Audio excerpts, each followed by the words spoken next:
Hi, welcome to our channel where we share the most intriguing stories. When a stubborn Texas farmer says no to a powerful HOA queen, he sparks a war he never asked for. Then his land burns, and the fire is just the beginning. Lies, betrayal, arson, and revenge ignite in this explosive story of land, legacy, and the high cost of standing your ground.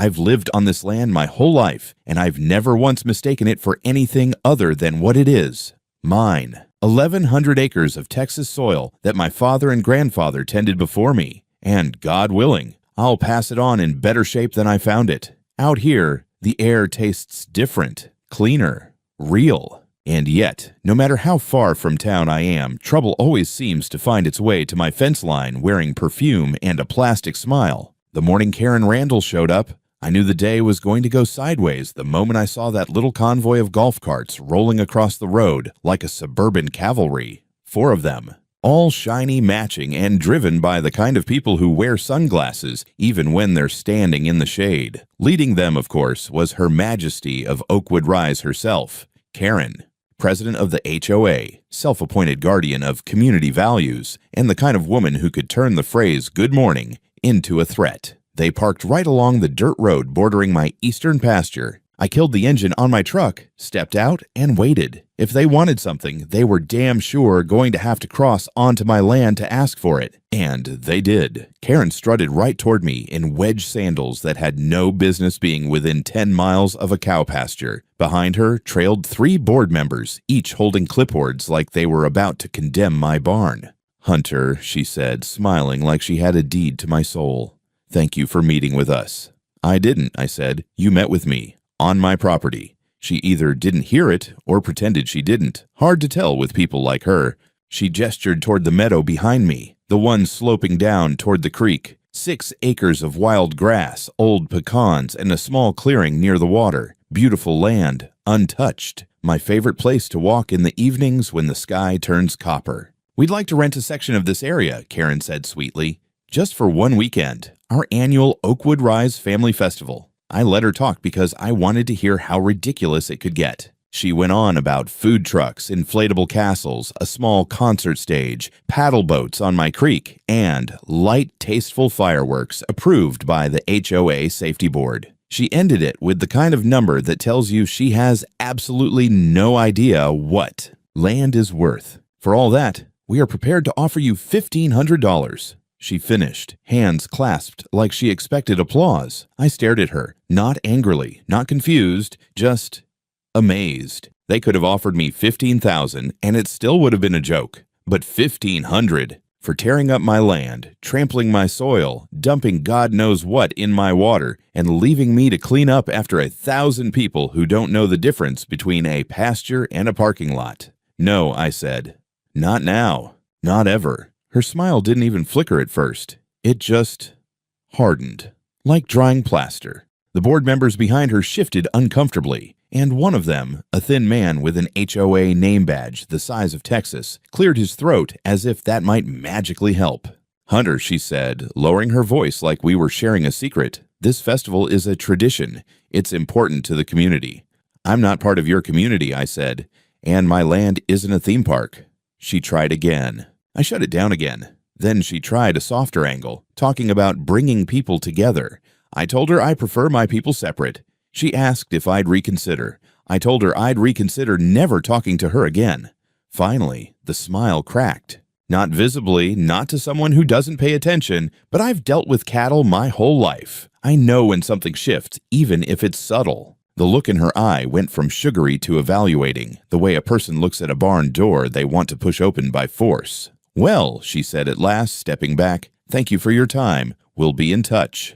"I'd rather you weren't," I said. She didn't reply. She just turned, motioned to her little entourage, and marched back to the golf carts. They rode off like offended royalty, leaving a cloud of dust floating in the sunlight. I watched them go, feeling that familiar pressure in my gut, the kind that comes right before a storm nobody asked for. I walked back toward my truck, but something made me stop halfway across the field. A faint buzzing sound, high-pitched, moving slowly overhead. I looked up, a drone, small black, circling lazily above my land. It wasn't mine. I don't own a drone. None of my workers own drones, and I sure as hell didn't order aerial sightseeing that morning. I stood there for a long minute, watching it hover, then drift toward the direction of Oakwood Rise. I didn't wave. I didn't shout. I just watched it leave, my jaw tight and my hands clenched. Because that was the moment I realized something important. Karen hadn't taken my no as an answer. She'd taken it as a challenge. The fire started on a Sunday night, though calling it night doesn't feel right. Nights are supposed to be quiet, soft, gentle, in the way Texas darkness wraps around a place. But that night felt like something alive crawled out of hell and decided to stretch its limbs across my land. I woke to the smell first. Anyone who spent years around engines, dust, and harvest knows the difference between burning brush and burning fuel. This was the latter, thick, chemical, wrong. It hit me before I even opened my eyes. Then I heard the distant popping, sharp and uneven, like corn cobs thrown into a campfire, but 1,000 times louder. I bolted upright, heart punching at my ribs. Outside my bedroom window, the sky glowed orange, pulsing like a heartbeat. I didn't bother with boots, just grabbed the jeans from the floor and sprinted out the door, my dog Duke at my heels barking like the world was ending. The heat hit me before I even reached the edge of the porch. A wave of scorching air that made the hair on my arms curl. Down the hill, past the oak trees, the eastern side of my property was fully lit up. My main equipment barn was burning. And not just burning, erupting. Flames taller than the roof, sparks shooting up like a twisted 4th of July. For a second, I couldn't move, couldn't think. That barn held the machinery I'd collected and repaired over the years. My grain augers, the old green combine I'd rebuilt with my dad, the heavy tiller that took nearly a month to import. But fear knocks sense back into you real quick, and I sprinted toward the old water pump by the shed, shouting for Duke to stay back. I heard tires skidding behind me. My 2 ranch hands, Eli and Marcus, came barreling down the drive, both half-dressed, eyes wide. Marcus yelled something, but his voice was drowned by another explosion, this time from the diesel tank stacked near the storage line. The ground trembled under my feet. Flames roared higher. "Call the county fire," I shouted, though Marcus was already dialing. Eli grabbed a shovel from the truck and ran toward the smaller shed, yelling about sparks blowing west. And that's when the second horror hit me. The wind wasn't blowing west. It was blowing north, straight toward the grain silos. If those lit up, the fire wouldn't just take my buildings. It would take everything, every acre, my home. We started working on instinct. I got the pump running and dragged the old green fire hose toward the blaze, soaking anything that wasn't already burning. We shouted back and forth through the roar, barely hearing each other, choking on smoke that tasted like melted plastic and gasoline, and that's when I smelled it. Not smoke, not burning hay. Accelerant. A harsh, chemical sweetness that had no damn reason to be on a farm at 2 in the morning. I froze. Not because I didn't know what it meant. I knew exactly what it meant. I'd spent enough time as a volunteer firefighter in my 20s to recognize the scent. Someone had used fuel or solvent. A lot of it. But before the thought could fully form, Eli shouted again. The fire had jumped to the first grain silo, the big one, the one we only filled a week earlier. If the pressure inside built too fast, we'd have a dust explosion so strong it would level half the property. Then came another sound, sirens. The county trucks tore up the main dirt road, lights flashing, men shouting orders before they even parked. The next 15 minutes blurred together in smoke and adrenaline. Firefighters scrambled with hand lines, positioned pumpers, and shouted coordinates. Duke barked until I grabbed his collar and pulled him inside the perimeter of safety. It took them over an hour to get the blaze under control. By the time the last flame died out, the barn was gone. Both grain silos were ruined, and roughly 400 acres of crops, acres I had spent months tending, were ash. My equipment was nothing but melted frames. The east pasture looked like the surface of the moon. I stood there in the smoking ruin, my shirt damp with sweat and hose water, my lungs burning. One of the firefighters, a captain I've known for years, walked over and put a hand on my shoulder. "Hunter," he said, trying for gentle, "it looks like it started with an electrical short. You had wiring in that barn older than me." I nodded, but inside, I was boiling, because I'd already seen enough to know better. Electrical shorts don't create 3 separate ignition points. They don't spread uphill against the wind, and they damn sure don't smell like accelerant. But I didn't say that. Not yet. Not until I could prove it. When the fire trucks left and the first light of dawn touched the blackened field, I walked the perimeter alone. The soil was still warm under my boots. Duke whined beside me, nudging the charred ground with his nose. That smell lingered in the air, chemical, oily, unmistakable, accelerant, poured deliberately. And near the edge of the barn foundation, half melted into the dirt, I found something small, something black, something with 4 propellers. A drone battery pack. Not mine, not Eli's, not Marcus's. I picked it up carefully with a rag, the melted plastic still warm, and held it in my hand. Someone had been watching my land. Someone had mapped my layout. Someone had planned this. And suddenly that drone from a week earlier, the one hovering over my meadow after my argument with Karen, came back to me like a punch to the ribs. This wasn't an accident. Someone had set out to burn my life down. And I damn well planned to find out who. In the days after the fire, the smell never really left. Even with the wind shifting and a couple good rains, the air around my land still carried that faint, sour trace of chemical burn. The kind that soaks into your skin and doesn't wash off. It clung to everything, my clothes, my boots, the damn dog. But more than anything, it clung to me. Not the smoke, but the anger. The official report came back faster than I expected. 3 days. County Fire labeled it undetermined possible electrical. No mention of the accelerant I smelled, no mention of the spread pattern I described, and no explanation for the fact that the flames somehow jumped between 3 separate structures spaced over 200 yards apart, with no common wiring between them. Neat little box. Case closed. But I didn't let it sit. I called in a favor from an old friend, Travis Yates, retired ATF arson investigator who once pulled a guy out of a burning meth lab with his own 2 hands. He owed me for bailing his nephew out of a combine accident a few years back, so I cashed that chip. He flew in from Oklahoma, brought his own tools, and walked the site with me without saying much. An hour later, he looked up from the ash near the silo and said the words I was already thinking. 3 separate ignition points, he muttered, all with traces of accelerant. One's got a pattern like poured diesel, the other looks like straight-up acetone or maybe paint thinner. Someone knew what they were doing. That was all I needed to hear.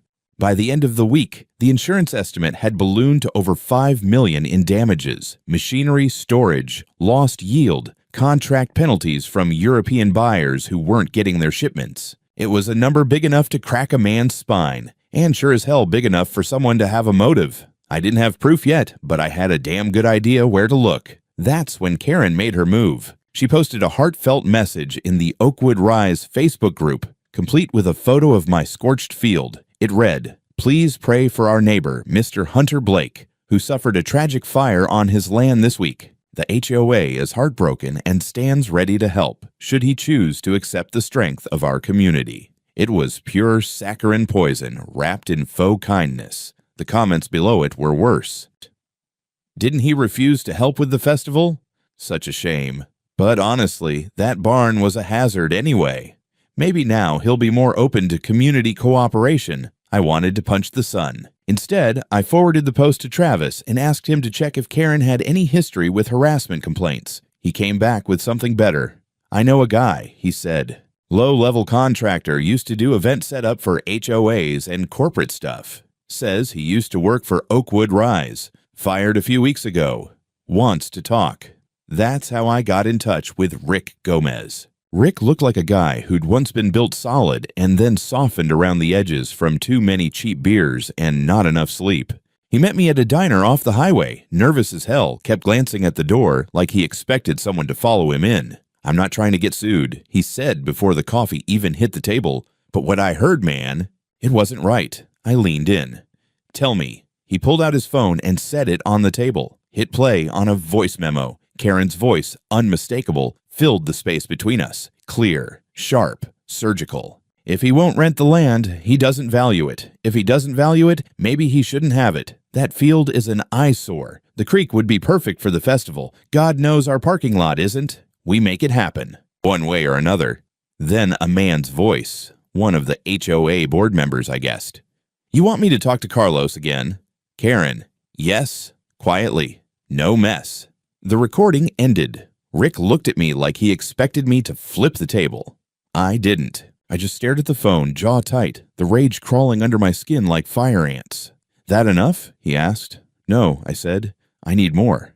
and Rick, bless his conscience, gave me more. He told me that 4 nights before the fire, he saw a black HOA-marked event van pull up to the edge of my property, same side as the equipment barn. He thought they were dropping off chairs or prep gear. Instead, 3 people unloaded a stack of red fuel cans and disappeared into the dark. Rick hadn't thought much of it, assumed it was for generators or fireworks supplies. But after the fire, after he got fired for insubordination, and after that Facebook post made his skin crawl, he put the pieces together. "I think they used me, man," he said. "Used me to scout the site. I gave them maps, electrical lines, parking layout. I didn't know what they were planning, but—" He looked down, ashamed.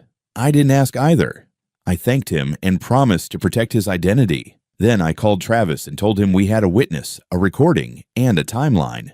By that night, I'd forwarded everything to a local reporter I trusted, Mia Park, sharp as a whip and twice as dangerous when pissed off. She'd been sniffing around HOA corruption for months. This was gasoline on her fire. And speaking of gasoline, Travis called me later with another bombshell. "You might want to check with your crew," he said carefully. Found signs that the barn had been accessed before the night of the fire. Tools moved. Ladders shifted. I didn't understand at first. Then I did. Someone had scoped the place out from the inside. Someone who knew the layout. Someone who worked for me. I didn't want to believe it, but I'd seen TJ acting twitchy lately. Always on his phone, asking about the harvest schedule, taking photos he said were for documentation. But I wasn't ready to face that yet. Not yet. Because just as the smoke was starting to clear, I was realizing the fire was only the beginning. The 4th Monday after the fire started the way most of them do around here, too damn early, too damn hot, and with a coffee that tasted like scorched hope. I was standing on the edge of the blackened field, clipboard in hand, trying to inventory the skeletal remains of what used to be my future, when my phone buzzed with a call that changed everything. Travis. "They're moving," he said without even saying hello. "DA's taking it. You've got yourself a case." For a second, I didn't breathe. "You serious?" I just walked the evidence into the district attorney's office myself. Audio files, photos, witness statement from Gomez, chemical analysis from the soil, 3 ignition points, the drone wreckage, all of it. He paused, voice turning grim. "And that HOA? They've been sloppy. Turns out, your board of suburban warlords has been moving money around like kids playing Monopoly on meth." That same day, the DA's office filed an emergency motion in civil court. I watched the county website refresh right in front of me. Motion to freeze all active bank accounts belonging to the Oakwood Rise Homeowners Association. I nearly dropped my phone. It was a small victory, but a loud one. Loud enough that by that afternoon, the HOA's attorneys were trying to schedule emergency hearings. But the judge denied it. They couldn't touch a damn cent. I filed my own lawsuit the next morning. Blake v. Oakwood Rise, HOA et al. Amount, $12 million. Grounds, property destruction, intentional arson, financial loss, breach of peace, emotional distress, malicious intent. My lawyer, an old-school son of a bitch named Lowell Kane, filed it with the kind of quiet, surgical precision that makes judges sweat and reporters salivate. He told me not to gloat. I told him to shut up and let me enjoy the moment. The story went public 2 hours later. Mia Park ran the piece on Channel 7, 10 solid minutes of scorched fields, aerial shots of the fire zone, the drone evidence, a blurred audio clip of Karen's little "maybe he doesn't value the land" line, and an anonymous quote from Rick Gomez, confirming what we all now suspected. The fire was not just a tantrum. It was a plan. And then came the first arrest. Karen Randall, picked up by deputies in her over-decorated HOA office, still wearing one of those pastel blazers she loved, with a mug on her desk that said, "Boss Babe." The irony almost made me smile. Almost. She was booked on 3 felony counts: conspiracy to commit arson, coercion for property acquisition, and endangering lives by fire. Her mugshot hit the news before she even made it through intake. Less than 24 hours later, her 2 lieutenants followed, Dale Simmons and Krista Wu. Dale looked like a substitute gym teacher who loved bylaws more than his kids. Krista wore pearls to her arraignment and cried when they cuffed her. The whole damn board of Oakwood Rise was suddenly sweating bullets. But while that circus was unfolding, I was dealing with another problem. The insurance company, Ameri Agri Mutual. They sent a nice-sounding woman named Denise to assess damages and review the policy terms. I walked her through the ruins personally. She nodded politely, took photos, and asked all the right questions. Then came the letter. Certified mail. Glossy letterhead. We regret to inform you that due to unresolved determination of fire origin and absence of concrete proof of malicious intent at the time of filing, we are unable to process your claim. I stared at it so long I thought the ink might start. Bleeding. $5 million in losses. Gone. Because they didn't want to touch a politically hot arson case tied to a homeowners association. I called Lowell and faxed him the denial. He didn't even curse, just said, "Good. That means we get to gut them too." So now I was fighting a war on two fronts, HOA and a Mary Agri. But to be honest, I preferred it that way. Fighting kept me moving, kept me from looking too long at the empty soil where my harvest should have been. Then came the next twist. That Thursday night, Travis called me again. "Your boy TJ," he said. My stomach turned. I knew what was coming. He's in the background of one of the HOA planning meetings, on video, from their own Zoom archive. He's the one handing Karen a map. I didn't say anything. "Hunter," he added, softer now. He drew them a diagram of your land, access points, irrigation lines, vehicle gates. He didn't pour the gas, but he lit the match. I wanted to throw something. My boot, my phone, the goddamn water tower. TJ was like a younger brother to me. I gave him a job when he got kicked out of his last one for poor temperament. Paid him fairly, taught him the ropes, trusted him, and he sold me out for what? A few grand and a chance to kiss HOA ass? He didn't show up for work the next morning. Never returned my texts, left his tools behind. Good, let him run. The real reckoning was just starting, and I wasn't running from a damn thing. I used to think fire was the worst way to watch your life fall apart. I was wrong. Bureaucracy burns slower, but it eats deeper. After the flames went out, what came next was a different kind of hell, the kind filled with hollow sympathy, fine print, and boardroom suits who never once put their boots in dirt. Karen's arrest made headlines all over Texas. For a few days, my face was in every local paper, standing next to smoldering rubble with headlines like, "Farmer Fights Back Against HOA Tyranny." But headlines don't rebuild silos. They don't plant new seed. And they sure as hell don't help when your insurance company treats you like you're the one who set the match. A Mary Agri Mutual doubled down on their refusal. They claimed the origin of the fire remained under investigation and that Mr. Blake had not conclusively demonstrated malicious third-party action within the policy timeline. I had literal drone footage. I had chemical soil analysis. I had a goddamn audio confession. Still, they wanted more. So, we gave them more. Lowell filed a second lawsuit, Blake v. a Mary Agri Mutual Insurance Co., seeking $4.8 million in compensatory damages plus punitive penalties for bad faith refusal to pay. That hit their legal department like a cold shower during church service. Suddenly, their reps were a little less smug, a little more quiet. While that storm was brewing, the federal charges started stacking on the HOA side. Turns out, when you light a fire across state-insured farmland, destroy export-bound grain, and endanger multiple lives, the Bureau of Alcohol, Tobacco, Firearms, and Explosives wants a word.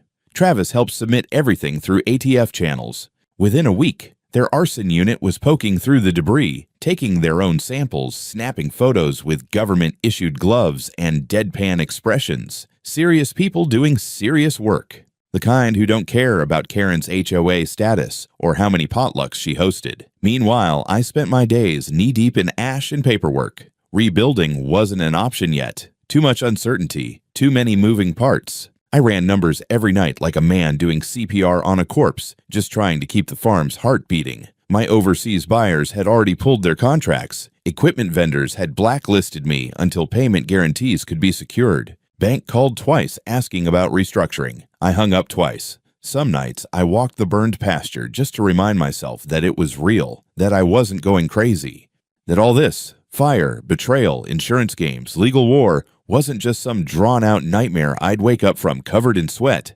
And that's when I saw him. TJ. Just standing on the other side of the fence line, about 30 feet from the old grain tower, hoodie jeans, head down, like he was trying to decide whether to run or talk. I didn't say anything at first, just stood there, arms crossed, waiting. He finally looked up, eyes red, jaw twitching. "I didn't know what they were gonna do," he said. I stayed silent. They just asked for the map. Karen said it was for layout planning, like a courtesy to the neighborhood. Said they'd pay me to help make peace. I swear, Hunter, my blood boiled, but I didn't move. She offered $2,000, he said. I was broke. My truck needed parts. I didn't think. He trailed off, then reached into his jacket and pulled out something wrapped in a freezer bag, a small voice recorder. I kept it. I recorded the second meeting. I wasn't sure why. Just felt wrong. I took it, but I didn't thank him, didn't say a word. Just turned around and walked back across the field, fingers clenched so tight around that bag it nearly cracked. Back at the house, I listened to it. Karen again, her voice colder this time. TJ, it's not your land. Don't get sentimental. Once the fire's over, he'll fold. He's not the kind to fight.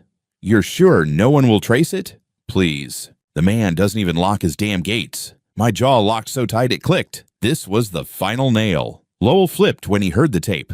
Travis forwarded it straight to the DA and ATF. Rick Gomez, when we met again, nearly cried when he found out someone else had come forward. Said, maybe I ain't the only one with a conscience left in this damn HOA town. TJ agreed to testify. Said he wanted to make things right. I didn't trust him, but I didn't have to. I just needed his voice in front of a jury. The next morning, I walked into the county courthouse in my work boots and flannel, handed the recorder to the assistant DA, and said, You wanted irrefutable? She smiled. Now we're cooking. By the end of the week, a grand jury had approved a full criminal indictment package. The charges expanded. Karen now faced not just conspiracy and arson, but racketeering.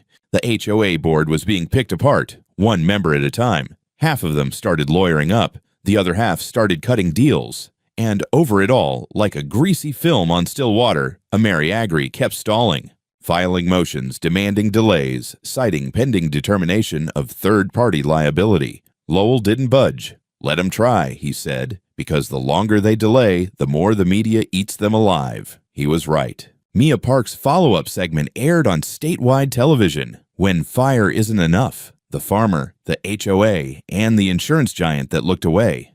A Mary Agri's inbox lit up like dry kindling in a lightning storm. Me, I just kept working, kept walking, kept breathing through the smoke that still lived in my lungs like a ghost, because I knew something now. The fire didn't kill my farm. It exposed it. The courthouse smelled like bleach and stale paper. You'd think a place that sees so much misery would at least open a damn window once in a while. But maybe that's the point. Keep things sterile. Keep things cold. Make it feel like nobody ever bleeds in here, even when they're getting cut to pieces. It was standing room only the day Karen's preliminary hearing began. Not just locals either. Reporters, legal bloggers, even a crew from 60 Minutes were in town. Half of Oakwood Rise turned up in pearl necklaces and performance fleece, whispering like they were at a funeral, but none of them seemed to mourn the woman they once called Madam President. The other half stayed home and locked their doors. Karen sat there in her designer suit like she was waiting for a latte, not federal prosecution, but the circles under her eyes betrayed the calm.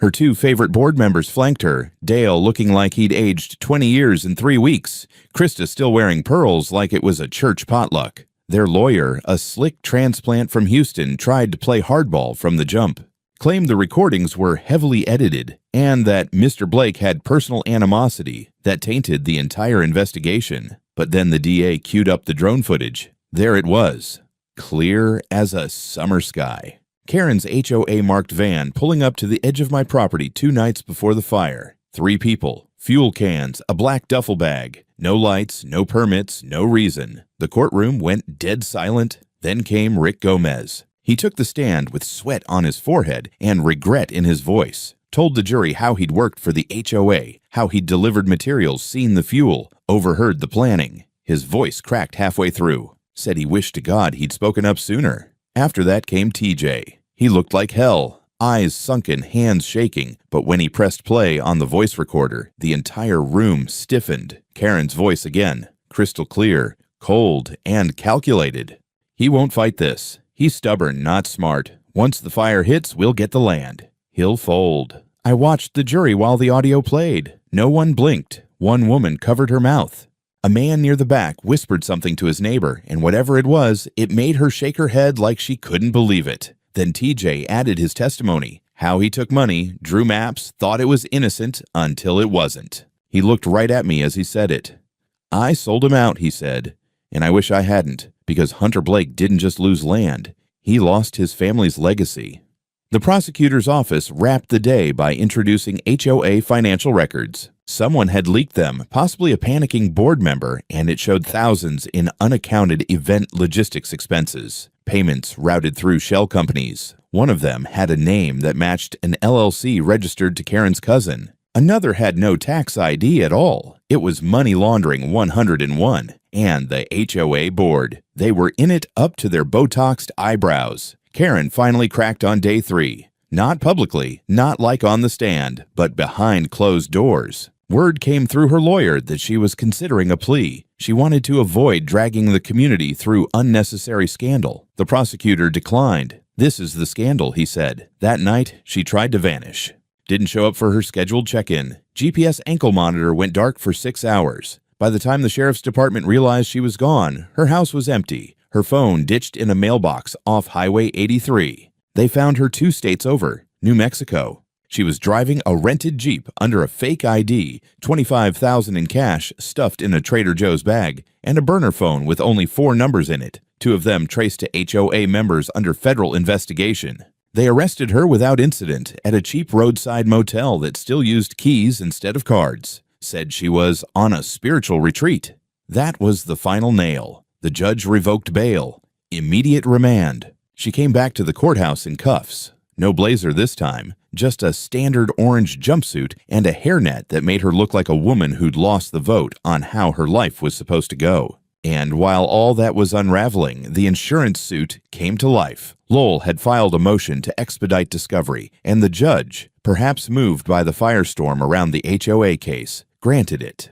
Mary Agri was now officially forced to hand over internal communications, risk assessments, denial protocols. Turned out they'd flagged my policy weeks before the fire, labeled me high exposure, had internal emails referring to my property as a likely loss scenario given external tensions. One agent even wrote, "If the HOA war escalates, this could burn. Literally, let's avoid liability exposure." They knew. They knew this was coming, and they gambled I wouldn't have the strength or the resources to fight both a criminal conspiracy and a corporate denial. They bet wrong. My lawyer filed for punitive damages. The new total? Over $8 million. At this point, my name wasn't just in the local paper, it was in the Washington Post. They titled it, "When Community Turns to Cartel, the Texas Farmer Who Said No." I didn't go looking for attention, but the truth, I wanted people to see it. To see how power warps when no one holds it accountable. How fast a simple no can become a war when people like Karen think they're owed the world. And somewhere, between court hearings, interviews, and walking the ashes of what used to be my life, I realized this was never about the 6 acres. It was about control. There's a certain silence that only a courtroom can create. A silence that sits on your chest like a weight, heavy and suffocating. No birds outside the window, no coughs, no whispers, just the kind of quiet that means something permanent is about to be said. That was the silence in the room when the jury foreman stood up. On the charge of conspiracy to commit arson, we find the defendant, Karen Randall, guilty. It was like a switch flipped. Some people gasped. Others didn't react at all, just stared straight ahead, as if they knew this was coming from the start. Me, I just exhaled, like I'd been holding my breath since the night my barn went up in flames. The foreman continued, on the charge of coercion in pursuit of property acquisition, guilty. On the charge of attempted racketeering, guilty. Each word dropped like a hammer. The 2 board members, Dale and Krista, had already taken plea deals by then. Reduced sentences in exchange for full cooperation. They'd turned over emails, receipts, texts. Hell, one of them even had a damn burner phone they admitted was strictly for HOA business. No one bought the excuse, especially not the judge. Karen was the last domino to fall, and she fell hard. The sentencing hearing came 2 weeks later. I showed up in the same boots I wore during the fire, still scorched on the sides, blackened around the toes. I wanted them to see what they tried to erase. Wanted Karen to look at the damage she called strategic. She didn't speak much during the hearing. Her lawyer tried a Hail Mary. Emotional distress, poor judgment, pressure from the community. claimed Karen never intended for anyone to get hurt, that it was all a logistical misunderstanding gone too far. The judge didn't blink. Instead, he read her own words back to her from the TJ recording. "He won't fight this. He's stubborn, not smart. Once the fire hits, we'll get the land. He'll fold."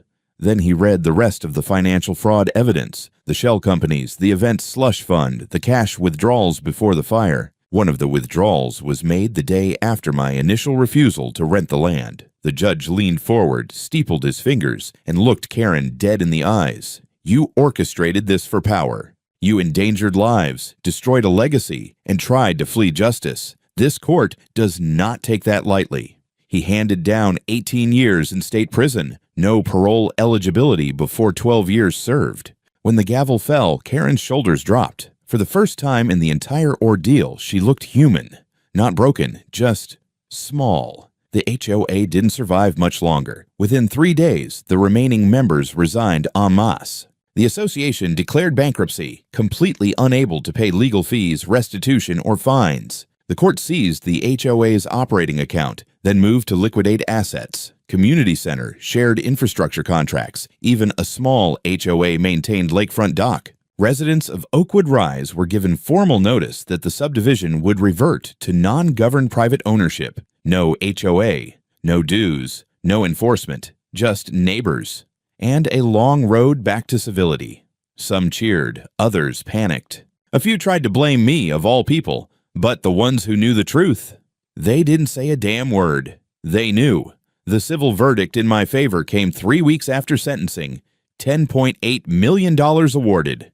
$3.2 million for property damage, $1.5 for loss of international contracts, $2.1 for emotional harm, public defamation, and attempted coercion, and a massive $4 million in punitive damages, citing calculated malicious acts with willful disregard for the law and human safety. The check didn't come from Karen, didn't come from the HOA either. It came from a court-appointed liquidation account managed by the county. Everything they'd built, their HOA office, their prized community center, even a golf cart fleet, was sold off brick by brick. And the media? They went wild. My story hit 60 minutes. The Texas Tribune even got a segment on a nationally syndicated podcast about land rights and American property law. They called me the man who burned down an HOA with facts, not fire. Hell, someone even printed t-shirts with that quote. I didn't care about the spotlight. I cared that I could rebuild. With the compensation, I bought new equipment. Reseeded over 400 acres, brought in a steel contractor from Amarillo to construct 2 new silos, hired back Marcus. Even made peace with TJ. Not because I forgave him, but because he'd done the right thing in the end. And that counts for something in my book. But the real victory? I erected a new gate on the eastern edge of the property, right at the same pasture where Karen once wanted her inflatable castles and food trucks, 12-foot steel, jet black, welded into reinforced concrete, and hanging across the arch, a custom-cut hand-forged sign in bright red letters, "Festival canceled, for good." I never expected peace to feel so loud, the kind of loud that's not made of sound, but of space. Empty fields that used to whisper with crops now stood silent under wide Texas skies. My boots thudded against the dry soil as I walked the perimeter of the new pasture, over 400 acres reseeded and coming back to life, inch by inch. No ashes now, just green.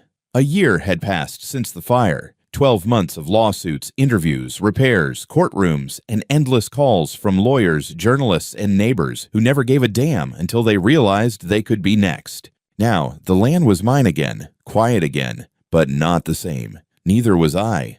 The check from the court-appointed liquidation didn't just rebuild the farm, it reinforced it, literally. The new silos were steel-clad with temperature controls and pressure sensors. The barn was rebuilt on concrete with internal fire suppression and a private surveillance system wired to a backup generator. And the new combine? God, that thing ran smoother than a whiskey on payday. Tracked, computerized, made my old John Deere look like a rusted lawnmower. But money only fixes the outside. It couldn't bring back the photo albums my dad left in the old office trailer. Couldn't restore the trees along the creek that shaded the land for 4 generations.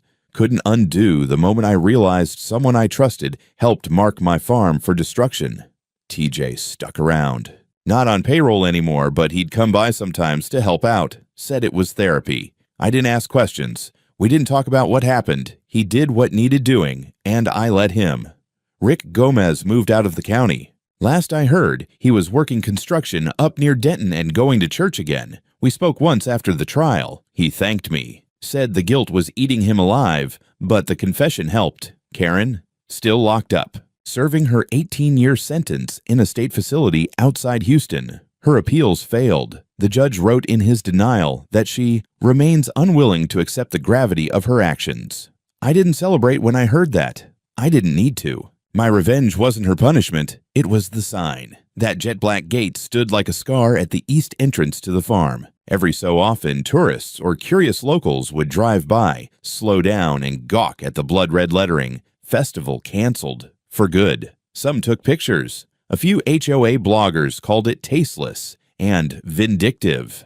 I didn't care. Let them build their own gates and see what it takes to earn that kind of iron. The Oakwood Rise subdivision didn't survive as a community. With no HOA to police everything from lawn length to mailbox color, the place unraveled faster than a cheap garden hose. Some folks adapted, others sold and fled. The pool closed. The clubhouse got repossessed. Someone turned Karen's old house into an Airbnb with a 5-star rating and a sarcastic name, the clubhouse at Camp Arson. I didn't laugh. Much. But not everything went dark. Something strange happened after the dust settled. People started asking for my opinion. Local farmers, city councilmen. A land use policy group from Austin even invited me to speak on individual rights in managed communities. I told them what I knew. Don't let anyone tell you your land is a community asset just because they want to barbecue on it. Don't let people who've never bled for a place tell you what it's worth. And don't ever, ever mistake silence for surrender. I turned them down when they offered to fly me out to Washington. Told them I had a real field to deal with, not the metaphorical ones they liked so much. But I gave them one line they used in the brochure anyway. You don't own the land if you're too scared to say no. It printed well, apparently. Got quoted more than I thought it would. Still, none of that mattered as much as watching the first shoots of corn break through the soil that spring, seeing green again, smelling it, knowing the land still breathed, even after fire. Especially after fire. One morning, I walked Duke down to the creek, his back legs slower now but still full of purpose. We stopped at the edge of what once was Karen's dream stage site. Just grass now, birds overhead. A good silence. I turned to go, then paused. Looking back one last time, the wind moved through the field like it was whispering. And for the first time in over a year, I didn't hear fire. I heard peace.